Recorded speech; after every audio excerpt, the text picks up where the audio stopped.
Welcome to the bold analysis, ladies and gentlemen. Thank you very much for your support.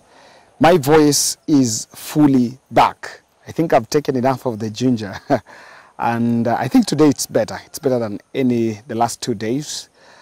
I am still in Bondo and it's quite an amazing environment. So I have really been at Mzee's place, of course. That video will be coming some other time. Now, this is an very interesting times. Mudavadi is declining media appearance. And when you speak to journalists, it is now in public that one of the most difficult politicians to get for a television interview is Wycliffe Mudavadi.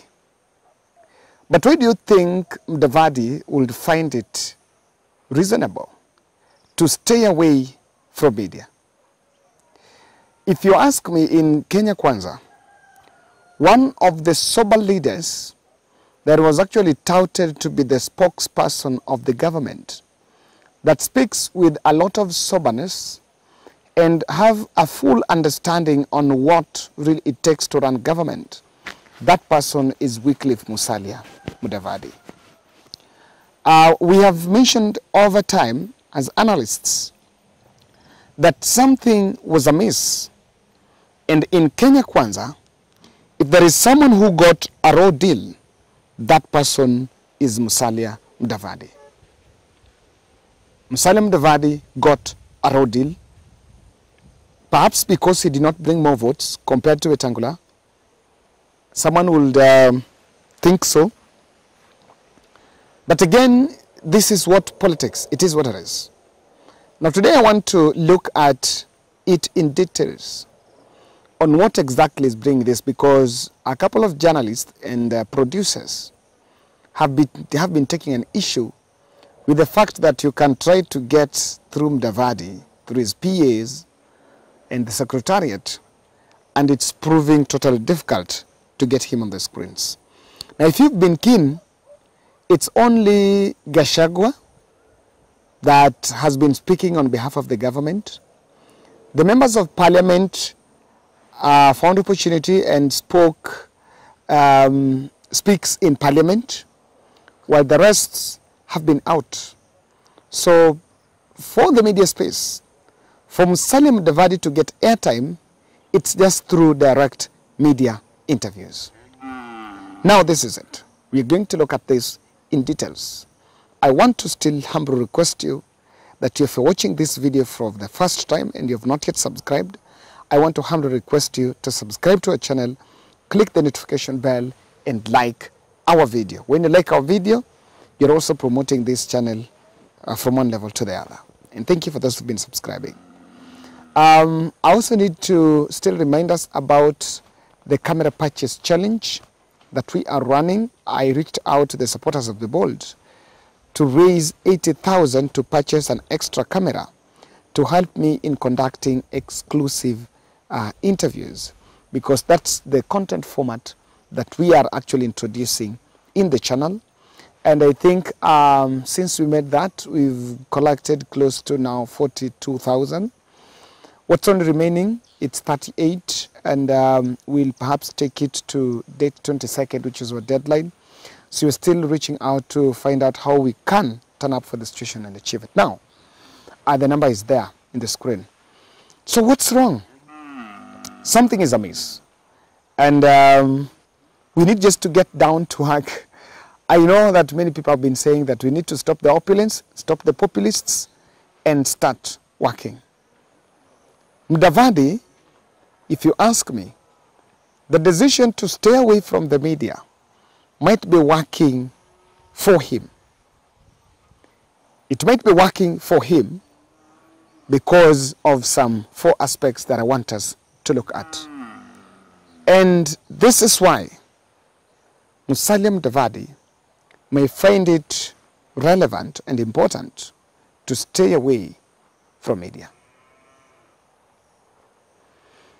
I think one of the greatest conversation in the debate that we've had in this country is what is the role of Musalia Mudavadi in Kenya Kwanza government?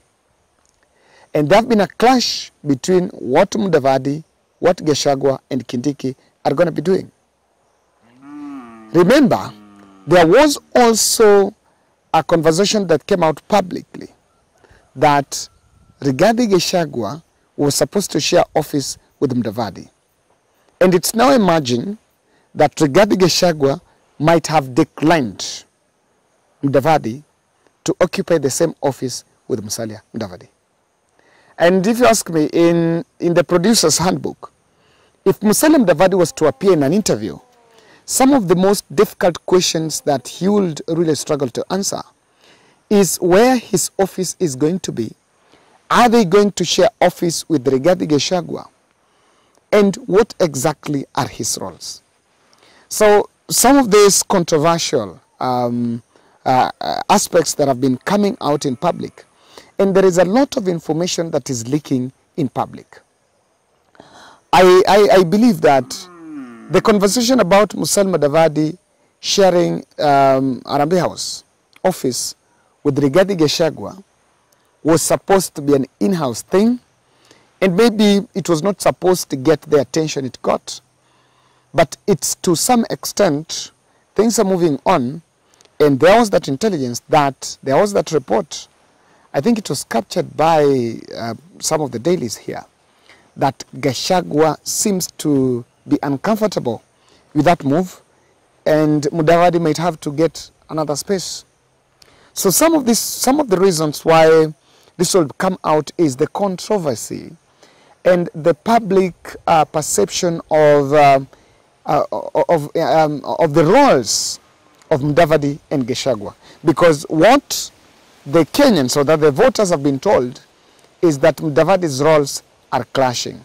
I know there are those who may get this from the point of knowledge, but there is also public consumption, what the public has consumed, that Mudavadi roles are clashing. The other thing that I also see Mudavadi would be pushed to the corner to speak about is state of the economy and what the Kenya Kwanza government is up to. At the campaign trail, the most vocal politician on William Ruto's wing on the matters of economy was Musalia Mudavadi. To an extent, when they were criticizing President Uhuru Kenyatta's legacy or projects, they actually went to in the middle of Nyeri and told people that former President Uhuru Kenyatta should not brag about the kilometers of roads that they have that he has constructed, because the people don't eat the roads. And pesa mfukoni, I don't know why those, but they are supposed to be pesa mfukoni. I don't know. There is no money, so there is nothing like pesa mfukoni. It's not going to be in the pocket in the next minute or second or so. And Mudavadi is finding it difficult to defend the government on matters economy. That does not require magical science. Rigathi Gachagua's attempt to speak about the state of economy of this country has landed him in more problems than the number of days that he has stayed in office. It's been a public backlash one after the other. In any exclusive interview that Gachagua would come to attend, or he would honor, you'll actually see him the next minute, one organization or the other correcting him. So this is something that you can actually see. And what will this? It's difficult because I see him as a man that is still isolated. This is my position. I know that they have not been vetted. Quite a number of them have not gone through the vetting process completely. But the truth of the matter here again is that these people are buddies. And even at the campaign trail, the plan, the collective responsibility of fixing the economy was for all of them. There was that collective responsibility. So that can be informal talks or so, there is something that comes to play. I want to look at it that way. Now, is he also avoiding being the spokesperson of government? affairs. Do you think that's also a possibility? Because there have also been that school of thought that he's trying to stay away because he doesn't want to be the mouthpiece of the government. But if you ask me, my punchline here is this.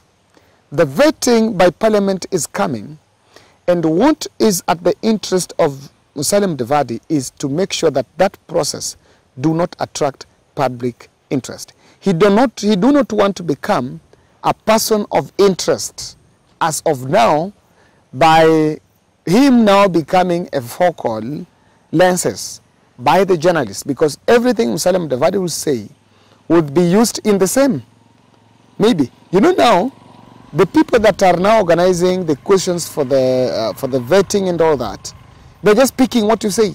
They're just picking what you stand in for, what you stand for. So anything that you're going to say might be used against you in the vetting process, even though I understand that there will be a lot of dramas in those committees. I've seen the composition of those committees, and I'm telling you it's not a walk in the path. And that's my bold.